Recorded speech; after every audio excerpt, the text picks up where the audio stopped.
Hello, wildlings. I'm your Creepsmith, and you found my Fear Forge. Lucky you. Welcome back, wildlings. Today's troubling title, The Touch of Death, by Funinteractive. I was 8 years old, the first time I felt the touch of death. Riding my bicycle down the sidewalk, I felt skeletal fingers, cold and spindly, grasp my heart. In my ears, I heard the banshee's silent song, a promise of emptiness and of the void beyond.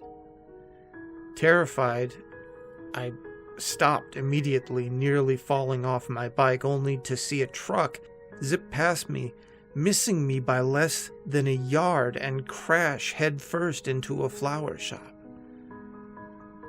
I felt death 2 more times in my life. The first, I was at an airport, ready to fly back home for the holidays. A mere 2 steps before actually boarding the flight, death thrummed in my chest, clawing its vice-like fingers into my heart once more. Frozen with whispered visions of eternity, I collapsed on the spot. By the time the paramedics resuscitated me, I found that the plane had already crashed. Engine failure at 12,000 feet. The second time I had gone to use the bathroom after a long shopping spree. Washing my hands, the familiar caress of death returned, my body turning cold with only my heartbeat thumping loudly in my ears.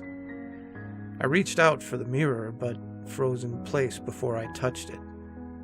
I must have been a sight to behold, hunched over, knuckles tightly gripping the countertop with one hand, while the other hand was outstretched as if it were trying to clutch the last wisps of my life.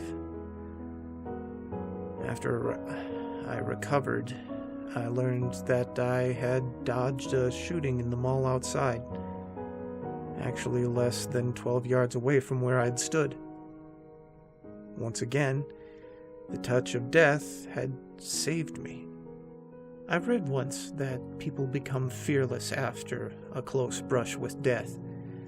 This was certainly true in my case.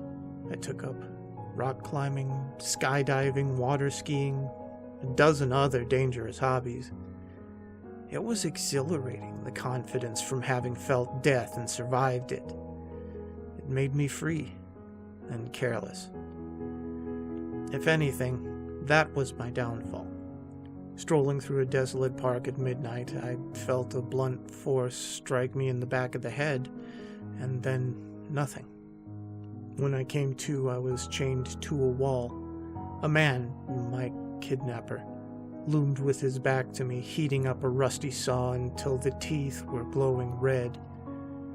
Hearing my muffled cries, he turned and smiled wide. Excitedly, he spoke. "Oh, we're going to have so much fun." It was only then that I realized the only thing more terrifying than the touch of death is its absence.